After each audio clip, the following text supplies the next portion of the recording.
such an aggressive thing at such a vulnerable age. I'm speaking specifically to young people that come out. I was a lot older, but still I felt that vulnerability of it's exposing. Welcome to How to Fail, the podcast that believes that most failures can teach us something meaningful. When Dan Levy was 15 and on his way home from a bar mitzvah, his parents kicked him out of the car in front of a Gap Kids and told him not to come home until he'd gotten a job application. It was an early lesson in the value of hard work, and it served him well. On Schitt's Creek, the sitcom he co-created and co-starred in along with his father, Eugene, he was also the writer, director, and unofficial wardrobe consultant. Some weeks, he later recalled, he barely slept 8 hours over 7 days. Levy's efforts paid off. Not only is Schitt's Creek now one of the most beloved TV programmes of all time, but Levy became the first person to win an Emmy in all 4 major comedy categories in a single year for producing, writing, directing, and acting. The show came to an end in 2020 after its 6th season. Since then, the Canadian Levy has launched his own production company, scored a deal with Netflix, and directed and starred in his feature film debut, Good Grief, which tells the story of Mark, whose husband Oliver dies unexpectedly, and whose friends help him through the devastating aftermath. It's funnier than I've just made it sound. A classic romantic comedy delivered with Levy's impeccable taste and generous heart. I think there's beauty in loss, he says. It can inspire. Dan Levy, welcome to How to Fail. Oh gosh, what an intro. Thank you so much. I'm so happy. I'm thrilled to be here. You are such an incredible creative presence on this earth. And then I watched Good Grief, and then I read your statement that came with the screener. And it felt so aligned to so many of my values, not least the power of friendship and how important your friends are in your life. And really, Good Grief does have at its centre this love story between Mark and Oliver, but really it's about a love of friends, isn't it? Yeah, inverting the idea that friendship is always on the peripheral of the films that we watch. I think if you look at kind of romantic comedies, it's always sort of the through line is the two people getting together and the friends act as sort of funny foil. And in as much as I love the genre, it felt important for me to tell the story of friendship being the central focus and the lifeline and the true romance in this particular story, and celebrating that, because as a chronically single person, my friends are my family and my community and a support system, and it just felt like a really important, for me at least, an important story to tell of the love, the romance of friendship, and how in adulthood the complexity of friendship changes and what we expect of people changes, and somehow the closest people in our lives, the closest friends we have, could be in a way the people that we excuse the most. That if someone were to walk in off the street and examine our friendships as close, as familial as they are, they might say, well, some of you might need to have a chat.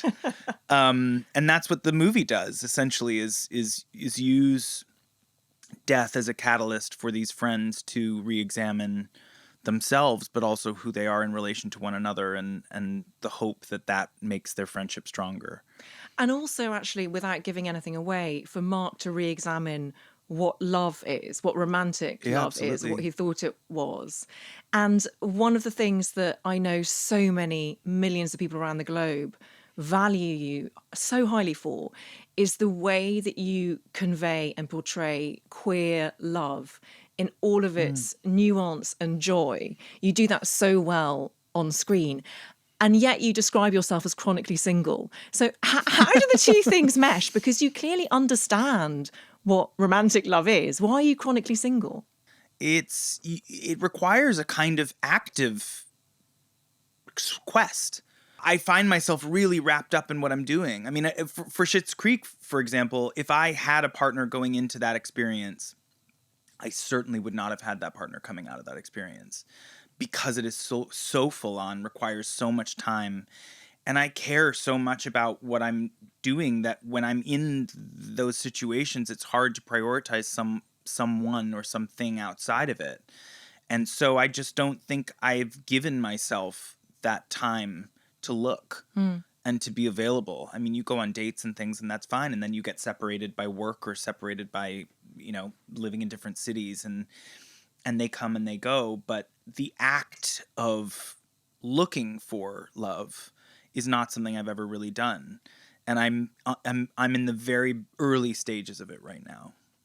Now Because that the movie is done. you recently turned 40, didn't you? And I wonder if that Just- has that focused the Yeah, mind. yeah. That has a tendency to really like snap you into figuring out what the priorities you need in the next 40 years. It's funny you mentioned that story about Gap Kids, and my mom in particular has always done such an amazing job of contextualizing money in relation to me, and the fact that what my parents have is not what I have. That growing up, it was important to know the distinction between spending their money and spending my money. Yeah. And the joy that comes with earning your money and spending it.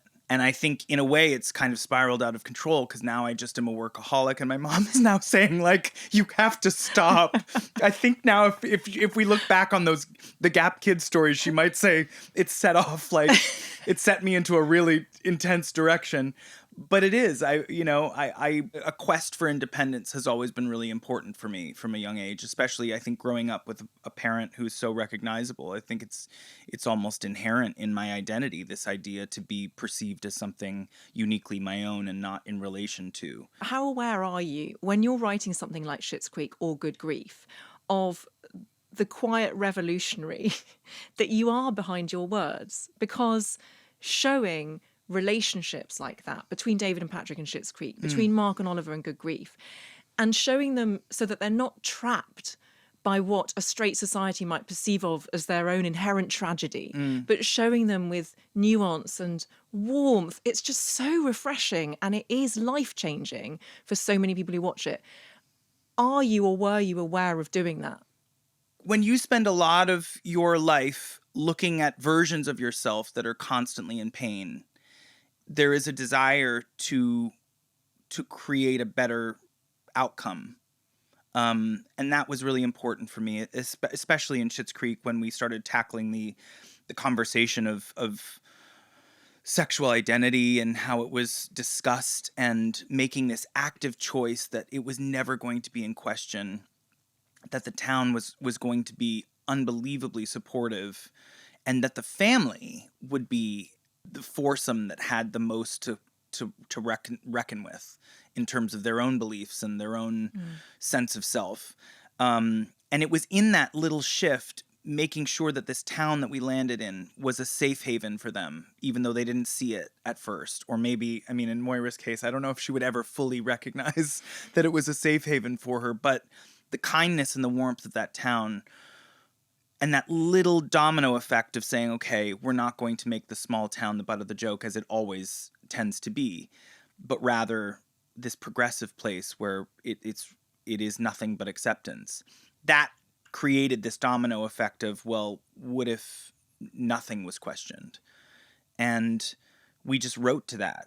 And that was the only kind of active choice that was made. The idea of David and Patrick and the conversations that they had about their relationship and their sense of identity and who they were to each other just felt like me trying to write from as truthful a place as I could about my own experience. So much of David's ups and downs came from my failures, which we might discuss a bit later. But it was just, I don't know. I pushed back on this idea that I had to sensationalize them and anything that involved who they were and what they meant. I think it was in a way, it was kind of boring to me. I'd seen it. And I've also seen people do it in really beautiful ways. So if we are going to make a lesson out of it, let those people do that. And I'll kind of just tell the story as is. And in a way, I think that made an impact in spite of my not expecting it to or wanting it to. I don't know. You have to just write what's truthful. Yes. You have to write life. Well, talking about writing life and writing truth, I'm going to do that annoying interviewer thing where I conflate your character with who you actually are. So Fabulous. in Good Grief, Yeah. one of the laugh out loud moments for me was when Emma Corrin is playing a performance artist, Hmm. she's like knitting herself into red Hmm. wool, and she asks, "Are you scared?" She asks your character, "Are you scared?" And you reply all the time. Hmm. Are you scared, Dan? Always. Yeah. In I don't spite of know. your I can't really. success. Yeah. I think I don't know. I don't know whether it's. I don't know whether that has anything to do with being gay. I don't know whether it has some. I mean, I can only imagine that it has something to do with the fact that for a large chapter of my life, I was presenting as someone who was very different from who I actually am. I think when you're closeted for those formative years in your life, there will always be a level of questioning. Mm. Like, am I good enough? Do I deserve to be in this room? Am I equal? It's a very bizarre sort of series of questions to ask yourself, and yet when you have been made to feel less than for those formative years of your life throughout school, etc., summer camp, it stays with you, and you can have all the success in the world, but it's really hard to shake those kind of foundational layers, and I've learned to work with them and not against them. They certainly drive me. Proving those people wrong is certainly in the back of my mind. Um, and I also wonder whether it has something to do with being Canadian. I feel like being British and Canadian, there is this, you can't ever think too highly of yourself. Yeah. It's an unbecoming quality to have like a ton of confidence, and yet navigating where a belief in yourself and overconfidence, where that clashes, to me Mm. is always that dance. It's a dance Yes. that I don't know if I'll ever fully nail. Oh, I relate to so much of what you just said. That idea of proving bullies wrong. I Mm. honestly, I'm so grateful for it now because I Yeah. have insane drive. I will never be able to prove them Look at wrong in us my head, but go. I know. Well done, us. Ugh. Before we get on to your failures, I wanted to ask you a little bit about the language of quote unquote coming out, Mm. because I'm always wary of using it because it feels like you're coming out of something or you have to appear Mm-hmm. from the disguise of being in the closet and that there's this shadowy place that you exist in. Mm-hmm. And I just wanted to ask how you felt about the vocabulary that people use around sexuality and whether it's ever bothered you. I don't know. I think it's something I've just accepted, whether that's a good or a bad thing. I think the act of coming out is such a bizarrely unnatural thing Mhm. that's so hard on people, because essentially what you're asking a young person to do is proclaim who they're attracted to. And if you think about being young and trying to navigate the weird sensations of love and attraction and lust, they're so private. And for most people, or for a lot of people, they'll never have to discuss that with their family or their friends, the idea of who they're attracted to. It's such an aggressive thing Mm. at such a vulnerable age. I'm speaking specifically to young people that come out. I was a lot older, but still I felt that vulnerability of that it's exposing. And it should be a far more natural process. We should be able to kind of reveal who we're attracted to as opposed to proclaim it.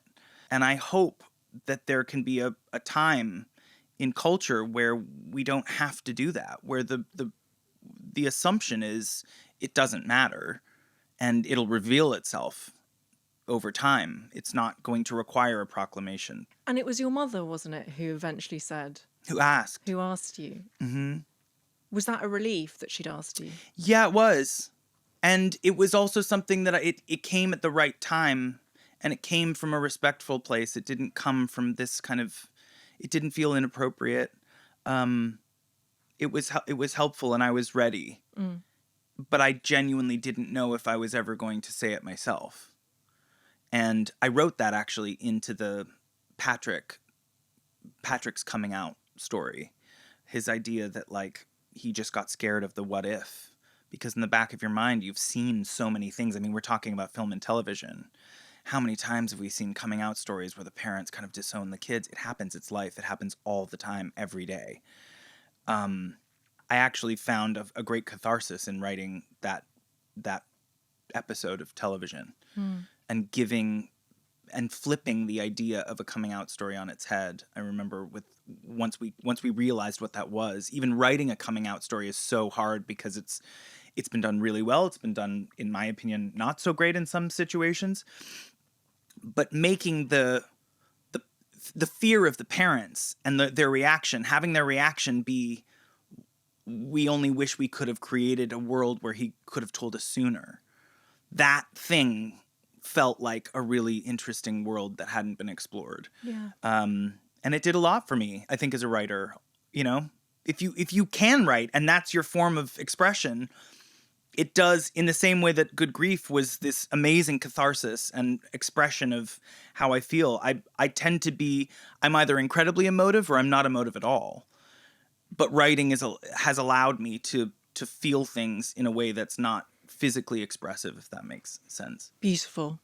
Your first failure relates to a time in second grade, which for UK listeners is when you're about 7 or 8 years old. I would think so. Yeah. It's like kindergarten for a couple years and then first grade and second grade. So I don't know what that... Yeah. It's so backwards between Canada and here, and yet it should be so similar. Yes. I don't... Anyway. Public schools are private and yes, private schools are public. Topsy-turvy. Okay, anyway. But we all love I Anne was of Green young. Gables. You were young.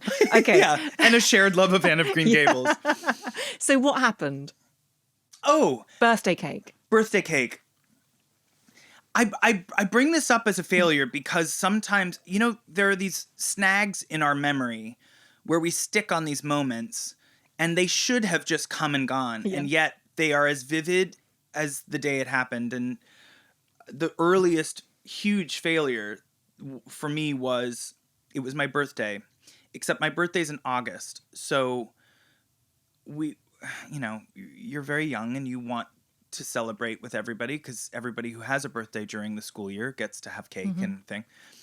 So my mom made me a cake to bring in right as the school year started in September in Canada. So we did a birthday around a celebration around my birthday because it's in August. And I was feeling a little embarrassed anyway because it wasn't really my birthday, but it was anyway. The cake is at the back of the classroom. My teacher says, we have a surprise for the class. I knew what the surprise was. And she said, Daniel, I'm going to go and get the cake. And I said, no, I can get the cake. I'll get the cake. Very excited, happy to share with the class. As I'm walking up, the cake is revealed. The class is excited. Just as I get to the front of the classroom, I trip and the cake falls out of my hand and onto my shoes and flips sort of cake first onto the ground. And the class obviously is hysterically laughing. And it is the deepest humiliation I'd felt in my young life. And I looked around and didn't know what to do. And it's that time where you're young and you don't know whether you should cry or laugh. And so my reaction was to sort of, I guess, go completely pale in the face and then reach down and start to eat the cake off my shoes. I don't know what that impulse was. I think it was kind of panic and deep embarrassment.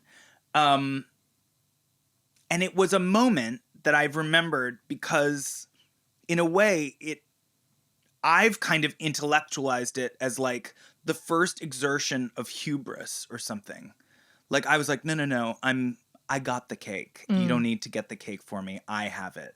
And I didn't. I was too young. My hands were probably too small. The cake was too heavy. All of those things. And then it was a symbolic thing. Yes. I have to say. It's so interesting to me how many people on this podcast do choose moments like that from their early childhood where they embarrass themselves.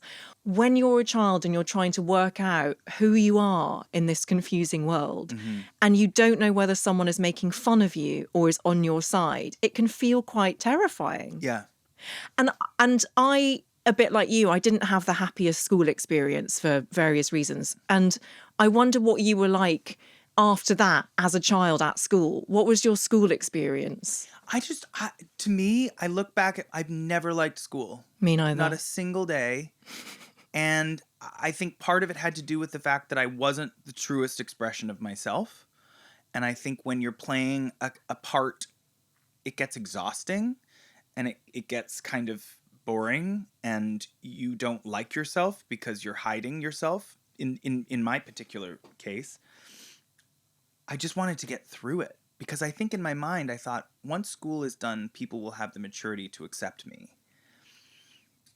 And it was kind of true. I don't think for the kids that came out of my high school, I did not. I think it was toward the end of the last year of my high school experience that I told some friends. Um, it wasn't a safe space.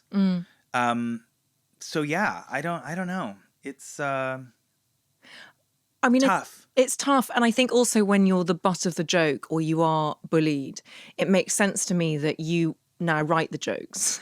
Yeah, of That you course. want to be in control of when people laugh. Yeah. Well, I didn't think of it that way, but now that you bring it up, it makes sense. Yeah. It's and also yeah, a control of and also how the jokes are formed. And I think the one thing I learned from both my dad and Catherine O'Hara during the creation of Schitt's Creek was, they have no interest in making jokes at people's expense. You can tell very funny jokes about people in celebration of people, but not at their expense. And there's a very fine line between cruel comedy and observational comedy. And I will always lean towards observational comedy because I just don't find, there's the roast sort of world of it all is its own subculture, which is something I would kill for the sort of self confidence to endure. I don't know. I also think that's why Shit's worked, Yes. because there was a warmth to the comedy, and everyone was laughing at themselves as well as everyone else. There was a kind of democracy of comedy across the board. There was no butt of the joke, and that will always be something I'm trying to rewrite through my whole life. I think through anything I do is the kind of reversal of the first chapter of my own life, I guess.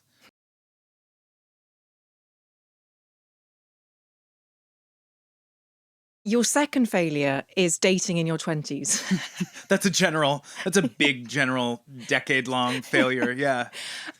Tell us why you chose this. Because I think in my mind, like, analyzing failures, to me, they have to mean something. They have to shape you and hopefully shape you for the better. And I look back on my 20s as a decade where, again, when you're just coming into yourself, which I was at sort of 19 or 20, my relationship to romance, I wasn't dating in high school. I mean, I was, but, taking a poor young girl to center stage as a date was not. What is Center Stage? Center Stage was a movie that came out, I want to say, in like the early okay. 2000s. Okay. Based around the ballet community. Sounds amazing. In case she couldn't tell then. So I had this very stunted, like very underdeveloped sense of myself in relation to what I wanted romantically, sexually, in relationships, and it came from a very vulnerable place. And so I look at myself in my 20s and think, oh my God, I had no self-respect. I would put up with anything. I was constantly chasing people who had one foot out the door. There was almost a comfort in knowing that it wasn't going to work out, because it was almost this self-fulfilling prophecy of like, well, that can feed into the narrative that there's something wrong with me, that I'm like fated to live this kind of, solitary life, when it simply wasn't the case. I was just going after people that I definitely should have avoided. And looking back on it, I mean, it's informed so much of what I do. I think going through that has I've written about it in the TV show. In a way, I sort of wrote a little bit about it in the movie as well. Himesh Patel's character Thomas is someone who at one point feels very much like nothing works out for him. Mm-hmm. And I pulled a little bit from my own life from those that very scary decade of my 20s where I thought the same thing until you realize that you have to have the confidence in yourself to kind of override this habit of constantly putting yourself in submissive situations that don't serve you. And gosh, did I date some duds. Tell us some stories. Oh God. I moved someone once across the country, got them a job. We had dated and then sort of separated and then kept conversation, and the conversation was very intense and intimate, and I went to visit his family at one point. And then I got him a job because we didn't live in the same city, but he was expressing interest in moving back to Toronto where I was based. Got him a job, landed, had a met up for an evening, and then the next day was like, I just want you to know that I have no interest in being with you in a relationship. And I said, Are you sure? You could have brought this up like months before. Yeah. And you realize I had overextended myself in this desperate way, and yet in the back of my mind was never clear about it. Because I think I deep down knew that there was something not totally right. But I was too scared to actually say, what does this mean? And I think that's what your 30s does. Yes. I think when you turn 30, you have nothing to lose at that point. Not to say that 30 is old, but it shifts your perspective of what it is to date. I moved to London to get away from someone that I dated in my early 20s. London completely saved my life in my early 20s. It brought me out of my shell. It got me my first job. Because I had just tortured myself with someone who was never fully committed, and then was, and then wasn't, and then was, and then wasn't, and the connection was really strong, but then it wasn't, but then it was. That's on me for putting up with that. It's also on culture, I think, in a way, because I think we are indoctrinated into the belief that passion is uncertainty and will they, won't they, and I don't know if then it's all a game. Mm-hmm. And now in my 40s, I'm like, no, true love is knowing where you stand. Yeah. And it might feel less like fireworks at the beginning, but I would much rather have a slow building bonfire that sustains its heat.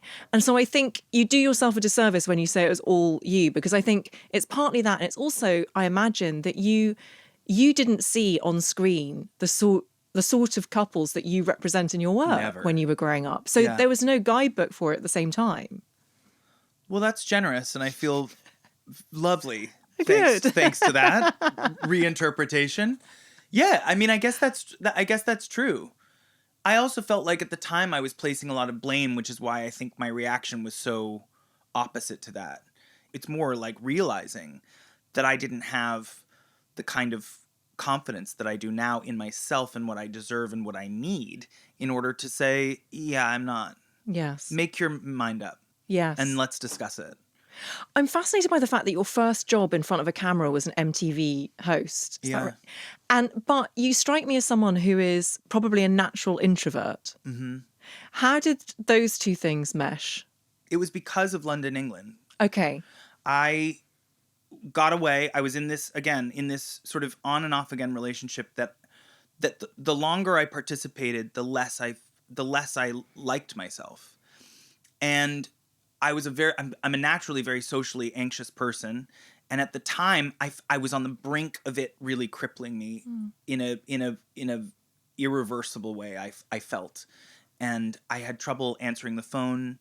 I avoided most social interaction, and it wasn't attractive. It wasn't attractive to people, and I didn't like myself. I didn't like the fact that I was in my 20s and scared of picking up the telephone. And so I made the choice to move to London for a while and do something completely out of my comfort zone. I got a job at ICM, which was a talent agency here, now independent, and worked in an office, in an agency, picking up phones and being forced out of my shell in a way that I never normally would have had I stayed and not made that choice to change, because I knew that if I didn't, I was crossing that threshold between this becoming something that I wouldn't ever be able to get rid of. And it was coming here and being a new version of myself and meeting friends and being pushed in a job that required me to be way more social than I ever could, really revolutionized everything for me. It brought me out of my shell. It made me feel confident in the sense that I could exist on my own and be somewhere different. I was away from someone that I was, at the time, thought I was like madly in love with, and realized I didn't need to be defined by my relationship to that person, that I am interesting and funny and people like me on my own, which in your early 20s, the drama of it all. Yeah. It was huge. And I came back to Canada after having been here, realized certainly that I did not want to be an agent. Great time, but not for me. Came back and MTV had just come to Canada and the auditions it was this wide open casting call. And on this run of, okay, let's keep pushing, I thought, well, I think I can do that. I think I could do that. The old me would have said, you could definitely do that, but there's no chance you're ever going to go to this audition. The new version of myself said, it's going to be excruciating, but you're going to do it. And I did it, and I got the job. But had I not done the work to get there, I would never, without question, never have gotten that job. Wow. So London really saved you, and actually it makes such sense that Good Grief is a love letter to London as well as a love letter to love. It's of all played its this wonderful part in my life. It's held me in moments of great vulnerability. And so to have Mark's life start here in his early 20s felt like a comfortable place for me to write. I knew that he had to be in a different place. I knew that he had to be a bit of a fish out of water. And I knew London in that way, and I knew my relation to it in that way. So it felt like a natural fit to base it here and have his life here start similar to when mine did. There's a little reference to a sex toy and an apartment Yes. in that, which is a true story of my first apartment in London. Oh my goodness. Okay. Found a sex toy A behind the bed. homemade sex toy. Sex toy. So people might watch that movie and think, where in God's name did that come from? True story. Real life. This is like Hitchcock. You know how Hitchcock had his little cameos? Oh, yeah. You actually... Yeah. The sex toy is the cameo. Exactly. The sex toy from like 2005 finally had its moment. Before we get on to your third and final failure, I want to talk about... Now, it is profound. I want to talk about eyebrows. Because I believe there is a misnomer that eyes are the window to the soul. Eyebrows are incredibly important. You have an exceptional pair. Thank you so much. So do you. Thank you. Yeah. I take that. That's a huge compliment coming from you. Gorgeous. Full, balanced. Thank you. Bring out the best of your face. I feel very blessed by my eyebrows. Yeah. Actually, when I was little, I trained myself to raise one eyebrow in like the rearview mirror in the Can car. you do the other one? No, I that's can do my. Oh, you can do both. Now you're just showing I know. off. Well, listen, it's all I've got. It's not all you've got, but you did arguably inherit them from your dad. Yes. But it leads me on to your reactions on camera are so beautiful. There are moments in both Schitt's Creek and in Good Grief where the camera is just on your face responding to something, and you take us through the whole gamut of emotion. And I'm thinking particularly of the open mic episode in Schitt's Creek, where you go from like arch disbelief Sure. that Patrick is going to do. Yeah, it's just like you're corroding your insides with your own cringe. And you go from that to this realization that he's actually doing something so beautiful and loving for you, to then this very like emotional realization, and there are tears in your, and it's just so beautiful. And I don't know what the question is. I suppose it's something about like, how did you learn to do that? Eyebrows. Eyebrows.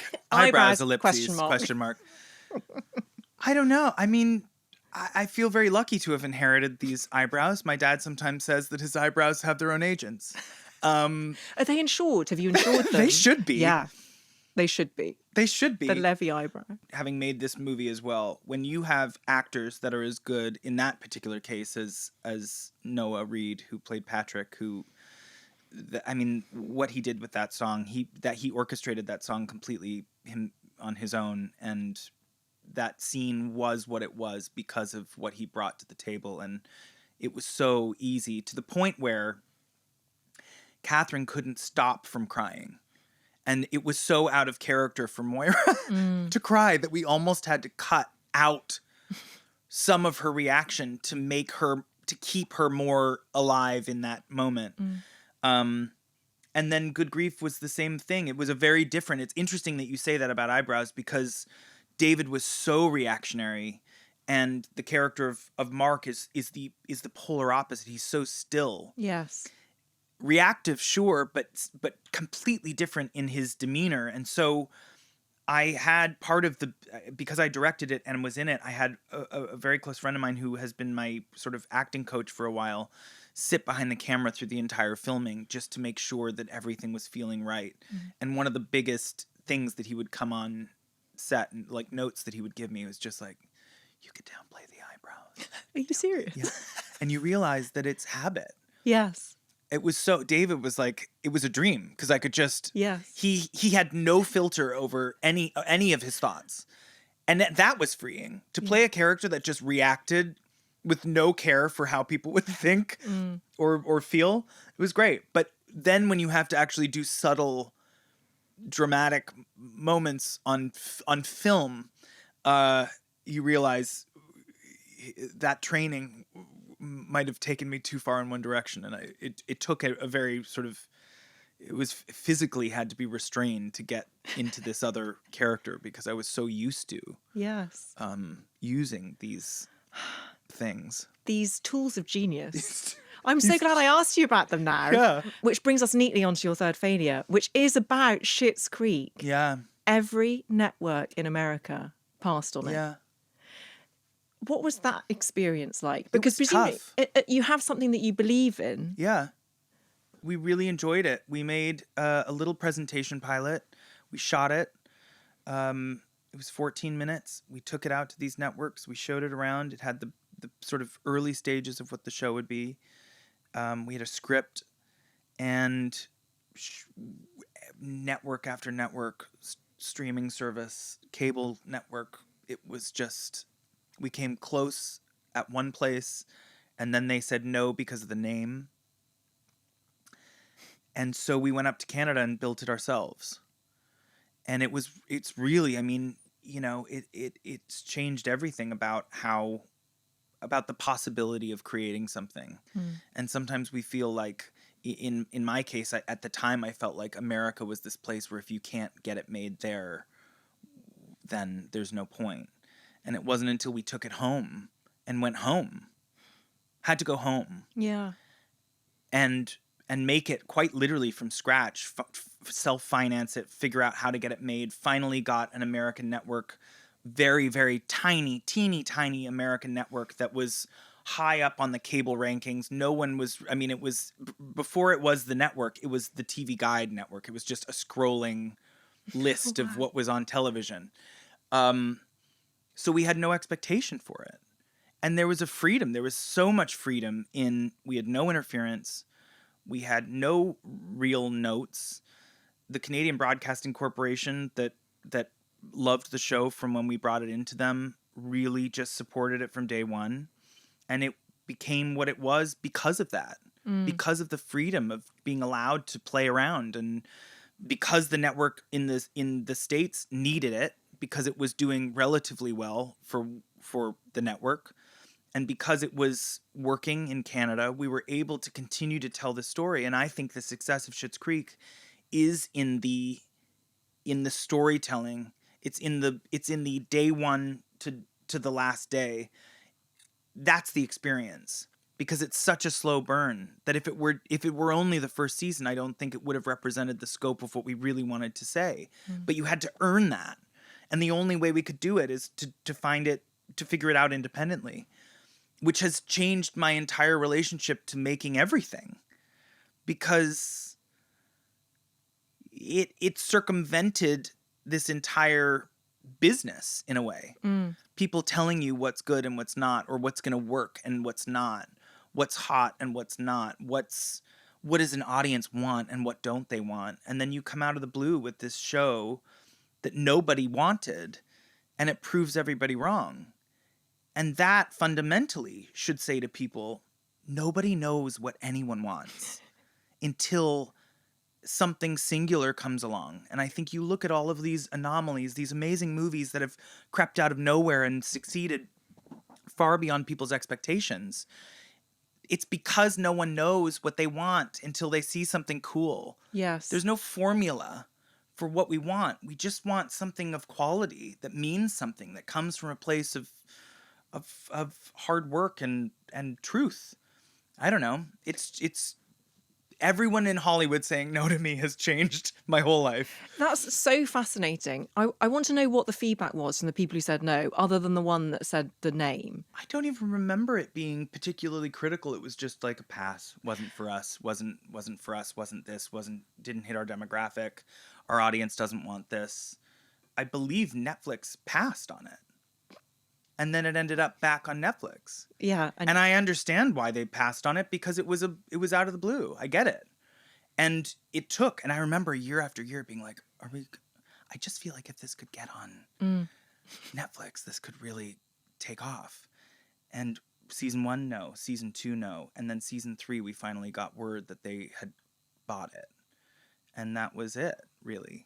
It changed everything. So how did you hold on to your own belief during that time that this was something worth making?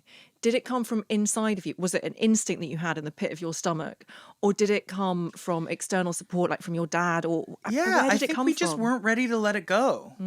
I think we knew we had something. We didn't know what it was particularly, but we knew that we had something worth fighting for, and we did.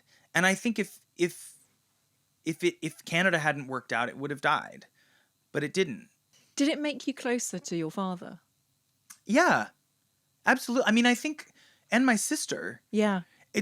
I say this often. It's an amazing thing, and such a rare, specific thing, to get to have 6 years of your life documented on film. It's obviously working with family in a highly creative, relatively high pressure situation is always going to have moments of great joy and moments of hardship, just because the two of us wanted so much for the show to succeed.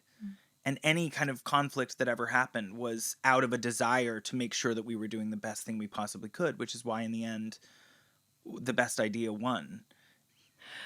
Schitt's Creek, the setup is this hyper wealthy family who lose their fortune and they go back to this town that they find out that they own. And it strikes me that there is a recurring theme through much of your work, which is loss. Good Grief is also about loss. Where do you think that fascination comes from? I think that I have always experienced the deepest humor in moments of extreme tension. And I think if I were to analyze all of this, I think loss is, I don't know if there's a more extreme tension than loss. The feeling of loss, the panic that comes with having to deal with it. It sets you at a 10 right off the bat. And playing with that vibration, if you will, allows for so much amazing character revelation and comedy to come out of circumstance. And so I think, yeah, I do feel like, I guess there's been a bit of a preoccupation with loss in relation to how people react to it. This film is a very different, obviously a different expression of that. It was partly informed by the loss of your grandmother as well. It was, yeah. I'm so sorry. She passed a few years back, sort of toward the tail end of the pandemic, and it was such a strange time, and I feel like we were all in this like perma state of grief, and I found myself really conflicted in terms of feeling like I should be feeling more, knowing how much she means to me. I just was really struggling with the fact that my body wasn't doing what my brain was feeling. And that felt to me like a really great thing to explore. And not in an exploitive way, really, but more in a way of self-examination. Like, how do it might be the only way I can understand how I feel. And so I started to write the film with that in mind, and also knowing that the next thing I wanted to do was going to be something about friendship. Putting those two together, the story came quite quickly. And then the week before I got the green light to actually write the script, my dog died. No, And Redmond. oh yeah. Oh, I'm so sorry. So it was and he was getting old, but I remember knowing that I was in the process of developing this film. I would like look to him on my bed some night and just be like, "Don't do this to me. I can't, you know." And yet I don't know whether I would have had the clarity or the sensitivity or the vulnerability to have written the script that I did if that series of events hadn't happened. Yes. And all I can do now is look at this movie as an expression of my love for them. It has nothing to do with them, but it has everything to do with them in a way. I think getting to make something and share it with the world that ultimately is an expression of your own understanding of grief. I don't know. It's all I could do, I guess, to understand how I felt, and it's I hope that it is taken as a, they're not here, but I hope that if they're around that they see it as a love letter to them. I hope that they're watching it somewhere. Arm in paw. Me too. You make meaning out of loss.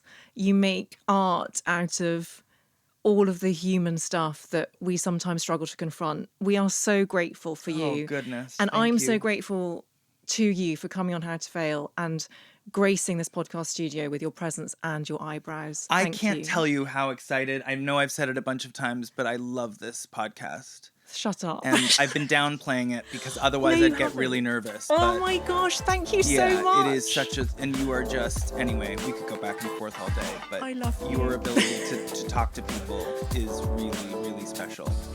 Please do follow How to Fail to get new episodes as they land on Apple Podcasts, Spotify, Amazon Music, or wherever you get your podcasts.